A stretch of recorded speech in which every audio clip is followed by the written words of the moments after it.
This looks so good. Better than takeout General So chicken. The chicken is so tender. Cut chicken into bite-sized pieces. Add in soy sauce, salt and pepper, minced garlic, rice flour, cornstarch, egg, soda water. Mix together. Set it aside for 20 minutes. For the sauce, we're gonna add in soy sauce, honey, minced garlic, ginger, rice vinegar, hoisin sauce. Like it's spicy, a little bit of crushed red pepper. Mix together. Fry the chicken for 6 to 7 minutes until crispy and golden brown. Optional, but highly recommended. Double fry for the extra crispiness.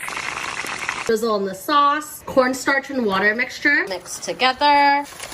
Sesame seeds. Saute on high heat for 1 minute. Look at that.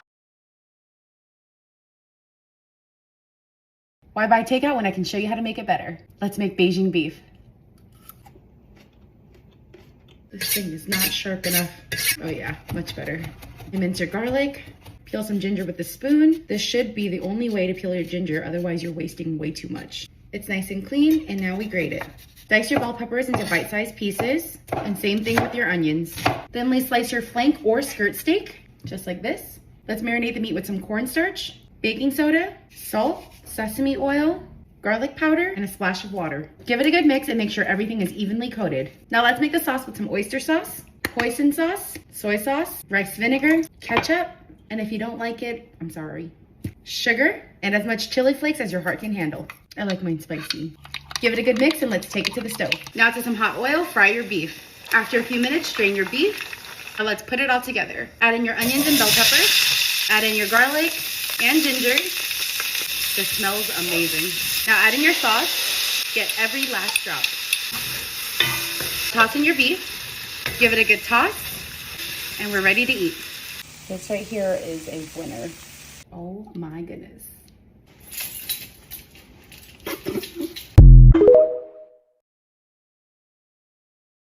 Let me show you how to make Mongolian beef that is better than Chinese takeout. I think some of you guys spend a lot on takeaway food or even don't have time to cook. But hear me out, this recipe only takes less than 30 minutes to make. And all of the ingredients are cheap and super easy to find in the supermarket. Trust me, home cooked definitely tastes better and cheaper than the takeout.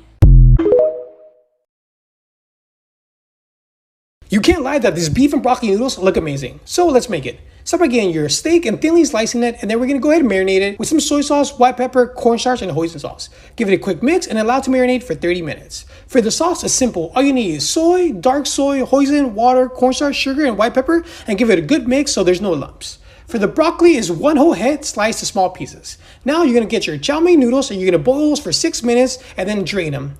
Now it's super easy. We're gonna go ahead and cook our steak for 1 minute, throw in your raw broccoli, cook it for 4 minutes, then toss in your noodles, your sauce, and allow it to cook for 2 more, and that's it. Simple. So don't forget to smash that like button and comment what you want to see next.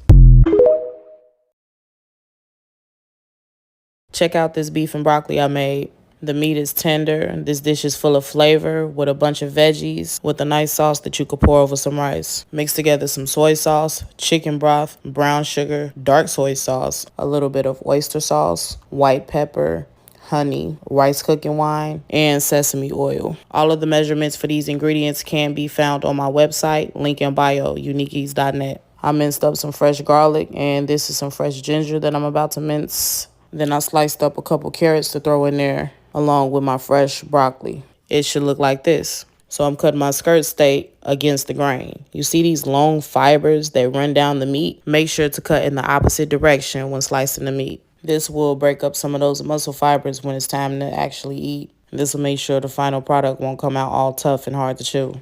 I marinated it with soy sauce, cornstarch, some hickory smoked sea salt, black pepper, rice cooking wine, and some avocado oil. Then I hit it with a little baking soda as well. Trust me on this, this was some of the most tender steak. I covered it and let it marinate for about 30 minutes. I sauteed my broccoli. You can boil it if you like, but I like a little char on mine. Then I did the same for the carrots. Removed the veggies, set them aside, and it was time to sear off my steak until it got some nice color on there. Then I sauteed my ginger along with my garlic. You can let that toast down for a minute or two, and then I added the sauce to the pan to start heating it up. I added a cornstarch slurry to this to make sure everything will thicken up how I like it. Now you see the difference. Then I added the veggies back, and I started to coat them with the sauce. I just want y'all to see this. Like, this is beautiful. And it was so good. Then I added the steak back in. Listen, let's toss that in the sauce. And this is pretty much it. You could top it with some sesame seeds and serve it over some rice. You got you some meal prep for the week. For the full recipe, link in bio. You know I had to cook it up. Here's how you can make classic takeout meals at home, and today we're making Sesame chicken. Kain tayo. Start by combining together your chicken, cornstarch, flour, soy sauce, white pepper, an egg white, and water to create a thin batter. Fry these until golden and crispy, and optionally, you can double fry your chicken to achieve maximum crispiness. Then to make the sesame sauce, mix together honey, soy sauce, ketchup, sesame oil, brown sugar, Shaoxing wine, rice vinegar, and grated garlic. Bring the sauce to a boil until just thickened, then add in your fried chicken and sesame seeds and toss until fully coated.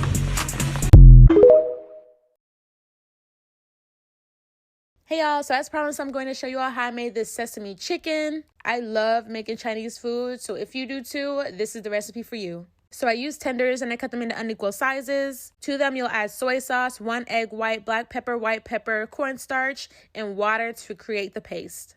It took me a little bit to get to the consistency that I wanted. That's why you see me adding more cornstarch, and then you're going to see me add some more water.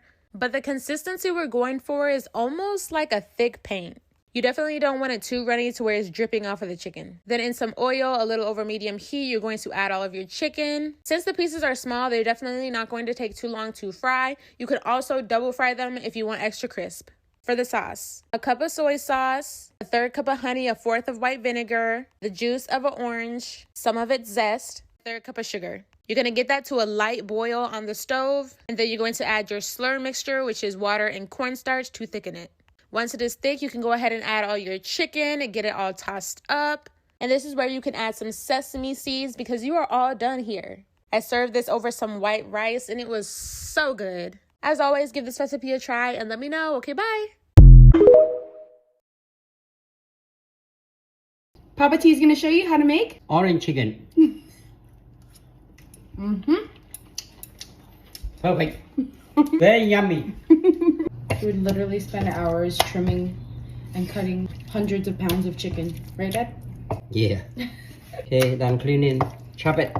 You want to know where I get my knife skills from? It's this guy. We're going to salt the chicken, garlic powder, black pepper. and now we mix it well. Now let's work on the batter. We're going to add cornstarch, making extra for my nieces and nephews. And then all-purpose flour, add baking powder, and now we're going to add in the water. I know he's eyeballing everything, but don't worry, I got the recipe for you. Because Papa T measures from the heart. Right, Dad? Yep. Perfect. Now we're gonna make the sauce. We're gonna add sugar. We're gonna add orange juice. My dad likes using Sunny D or Tampico. Add in just a little orange concentrate. Now we're gonna add some vinegar. Add a little soy sauce. Yep. Try it. So Yeah? good now, yeah. Now let's take it to the stove. We're gonna add the batter into the chicken. Mix it well and smell good. Add it into the fryer. That looks perfect, Dad. Professional. Professional. You're so funny. That's why it look good. After a few minutes, we're gonna take it out and double fry later. Second batch. Pretty much useless here. You just need him. Now we're adding it in for a double fry. Strain it once it's nice and golden. We pour the sauce into a pan and then we're gonna bring it to a boil. Add a cornstarch slurry, which consists of cornstarch and water. It's nice and thick now. Throw the chicken in. There you go. Done. Perfect. How does it look? That looks so good, Dad. Dad, just like the restaurant, but better. Yeah, better than the restaurant. Thank you. Thank you. How to make Chinese egg fried rice like a pro. A regular size frying pan. Grease pan with edible oil. Eggs laid by an experienced hand. Crack 2 eggs with your clean hands. A little stir fry. Sprinkle diced spam. Oh no! Stir fry till solidified. Leftover rice. Press multiple times with grandma's spatula. Add light soy sauce. Salt, chicken bouillon, and MSG. Hiya! Chopped chili pepper, optional. Stir fry to remove moisture. Sprinkle chopped green onion. Toss well on high heat with a single hand. Dish up. Done and dusted. Out of this world. The highly requested General Tso's chicken. Let's make it. Cut chicken thigh into bite-sized pieces. Season it with salt, garlic powder, white pepper, baking powder, all-purpose flour, cornstarch, and water. Mix it up well and let it marinate for 15 minutes. Now let's make the sauce with soy sauce, hoisin sauce, rice vinegar, a little Shaoxing wine, sugar, and yes, it's a necessity. Grate in some garlic, like a lot of garlic, and some ginger. Oh, and a little water. Whisk it all together and give it a taste test. Now let's go fry up that chicken. Make sure your oil is hot and then fry the chicken in small batches. And you know we're gonna do a double fry. Last batch is done. Now let's do a quick double fry. Now that the chicken is nice and golden, take it out. Leave a little oil in the wok and add in dried chili peppers. You can use whole or crushed red pepper flakes. We start off with the chilies first to draw out the spice, and then pour in the sauce. Bring it to a boil and add a cornstarch slurry. The sauce will thicken up, and now you want to add in the chicken. Toss it until everything's coated, and if you want, you can top it with some toasted sesame seeds and some green onions. It looks perfect. I mean, let's give her a moment. I wish you guys could smell this. And it's spicy.